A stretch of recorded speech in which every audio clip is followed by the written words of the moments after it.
8, I think, at this point. So she's lost volume in her face. She probably has lost some weight. Everybody in Hollywood is on a GLP-1 these days, literally everyone. So I think there's an aspect. Clip plays of Nicole Kidman gliding down the Met Gala steps, jawline razor sharp, hair sweeping across her temples like it was placed there on purpose. Now freeze that image in your mind, because that curtain of hair is not a style choice. That is a story, and today we are telling it. Welcome back. This is Celebrity Newspedia, and if you think celebrity glow-ups are just good genes and green juice, buckle up, because what we are about to walk through will permanently change how you look at a red carpet photo. Before we go any further, if you are new here, hit that subscribe button right now, because Celebrity Newspedia does not just cover the drama.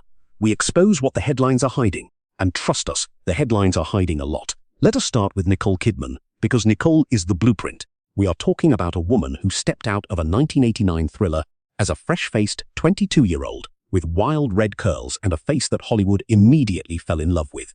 Fast forward to the 2026 Met Gala and the internet collectively did a double take, not because she looked bad, she looked stunning. But she looked different in a way that is hard to name unless you know what you are looking at. Here is the visual that will stick with you. Imagine taking a piece of clay sculpture from 1989, setting it on a shelf for 30 years, and then someone quietly, carefully, almost imperceptibly smoothed the edges, lifted the corners, and sharpened the lines.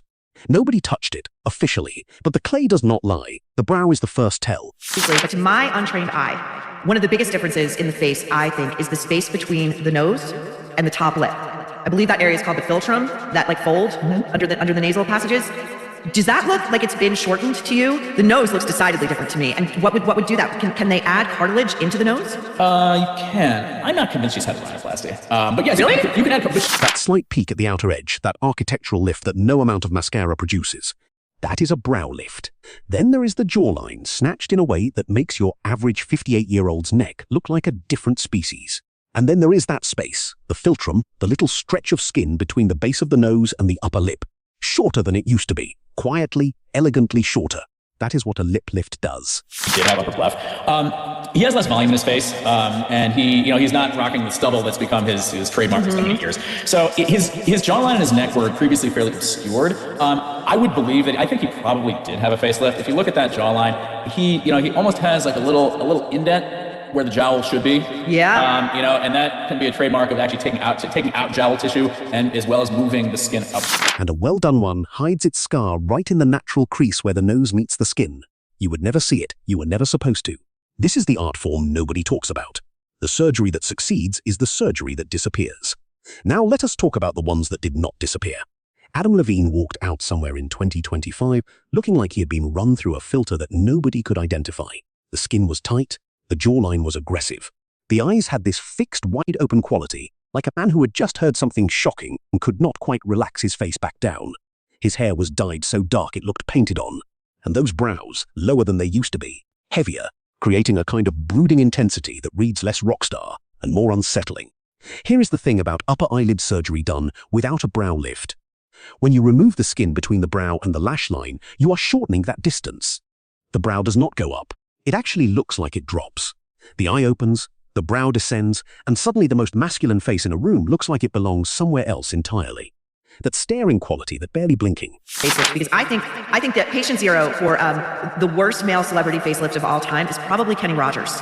And we've come so far in terms of technology, and I'm sure what we even know about facial structure and aging and all of that. So many of these guys are feminizing themselves into obscurity. I mean, I can't recall the last time I've seen Bradley Cooper on TV. I don't even see him in ads anymore. He doesn't look like himself. So the key to good male facial rejuvenation is a light touch. It's when I do male facelift, I'm concentrating on the neck a lot of the time. The neck and the jawline, eyelids, I'm real careful with. For intensity, it is not a personality change. It is a surgical consequence. The surgery that succeeds is the surgery that disappears. Adam Levine's did not disappear. 20 years ago, Yeah. Versus I'm going to do my cookie cutter operation. A good facelift of anybody should be about putting everything back where it belongs. That's the other thing too about the Adam Levine eyes, the Bradley Cooper eyes. Whatever they've had done, if it's that upper cleft that you're talking about, it gives an effect that's almost like, I would call it like a staring effect. Like they look like they're staring at Ryan Seacrest is another chapter in this story, and this one is about the ears. Yes, the ears. Because here is what most people do not know. One of the most reliable tells of a facelift is not the skin, not the jawline, not even the neck, it is the ear. When surgical tension pulls the skin upward and back, the ear can shift position. It gets pulled forward, slightly distorted, sitting in a subtly different place than biology intended. And in Ryan Seacrest's 2026 photos, if you look closely, that ear is not where it used to live. That weight loss and that nutrition loss does a number on your tissues. You lose elasticity. I see so many body patients. I feel like every mommy makeover patient I see in my office these days, like everybody has lost 40 to 50 pounds on GLP. Everybody. And it's almost like, women who were, otherwise maybe, they had a couple kids, they're carrying around a few extra pounds. Now you treat them almost like these massive weight loss patients, where I used to see a few of them, people who had weight loss surgery and lost 100, 120 pounds. That is not aging. That is tension from an incision. He also lost weight, significant weight. And this is where the story gets bigger than any one celebrity. Because here is the question you need to sit with right now. What happens when an entire industry, simultaneously, goes on the same medication, loses the same kind of weight at the same rate, and then tries to fix their faces with the same set of procedures? Are we watching individual transformation? Skin, but what you're putting on it. This shift changes how we should all look at skincare products. If you are ready to simplify your routine and actually feel good about what you're putting on your skin, head to tubesandco.com/nerve. They are offering Nerve listeners 25% off your first order. That's with code NERVE. tubesandco.com/nerve, code NERVE for 25% off your first order. Or are we watching a generation of famous faces being quietly, collectively erased? GLP-1 medications are everywhere in Hollywood. Semaglutide, tirzepatide, the drugs that suppress appetite and shrink bodies rapidly. The results on a scale are dramatic. The results on a face are devastating. I think she may have some filler in her jawline as well. She may have some subtle lip filler. But again, I think this is injectables and non-surgicals done well. I agree. Yeah, it's amazing what you can get done with injectables, how they can absolutely change the face, give it more dimension, light hits it differently. Let's look at Dakota Johnson. This one fascinates me. Again, we're looking at a younger Dakota Johnson, but this is Dakota in 2012. Again, she's a blonde. If you are not careful, fat is not just padding. In the face, fat is structure. It is volume. It is youth. When it goes, the skin does not always follow neatly. You get hollowing. You get gauntness. You get what happened to Olivia Wilde. Olivia Wilde in 2018 was striking. High cheekbones, full face, the kind of effortless beauty that makes people stop scrolling. Olivia Wilde in 2026 is still striking, but the fullness is gone. What is left is angular in a way that looks less like sculpted and more like depleted. And the tragedy here is not that she looks bad.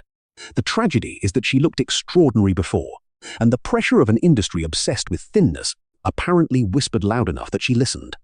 The surgery that succeeds is the surgery that disappears. The weight loss that goes too far takes something that does not come back. Because here is what the science tells us, and what the surgeons will confirm quietly. Rapid dramatic weight loss, the kind that strips fat from the face in months rather than years, damages the elasticity of the skin in ways that are not fully reversible. You can gain the weight back. The elasticity does not always return with it. Star of the blockbuster Devil Wears Prada 2, Emily in 2006, from Devil Wears Prada, and After in 2026. And, one of well, you can see it's somewhat visible in the photo on the right, but one of the most notable things to my eye, in The Devil Wears Prada, the original, she had a pretty prominent cleft in her. Matthew McConaughey lost extreme weight for Dallas Buyers Club, won the Oscar, and then spent years looking like a different man whose face never quite resettled into its former version of itself. That was one role, one movie.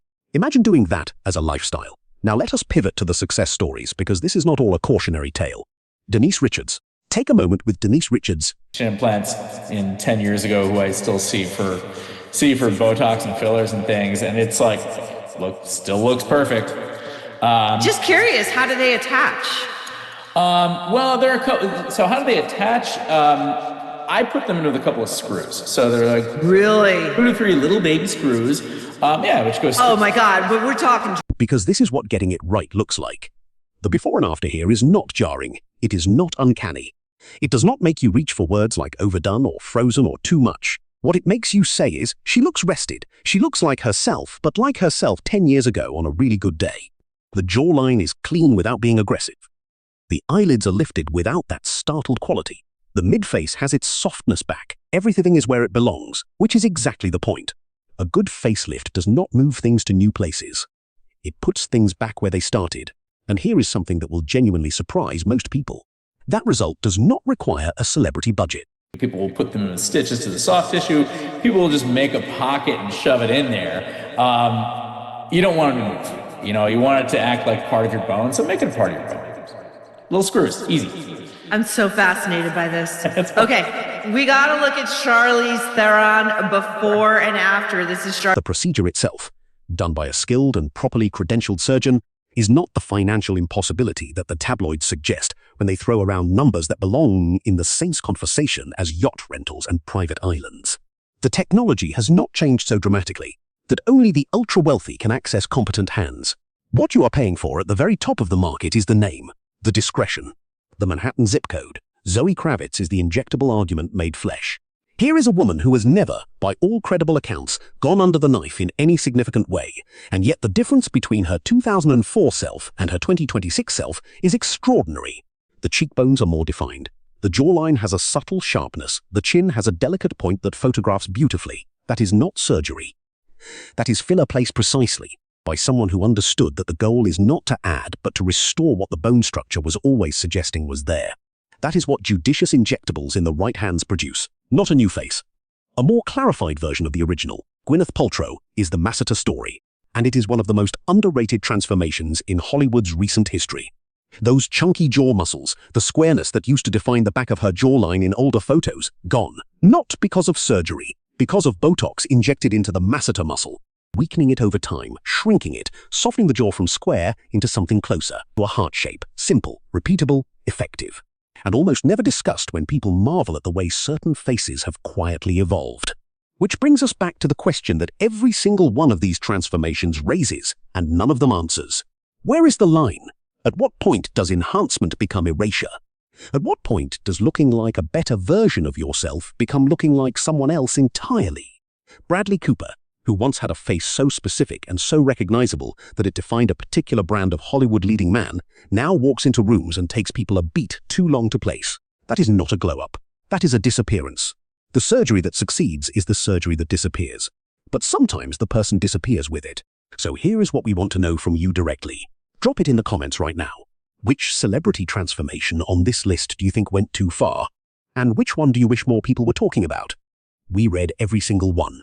And if this kind of breakdown is what you came here for, then you already know what to do. Like this video.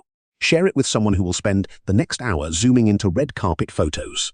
Subscribe to Celebrity Newspedia and turn on notifications, because we are in the middle of a Hollywood moment that is changing faces faster than the tabloids can track, and we are not stopping here.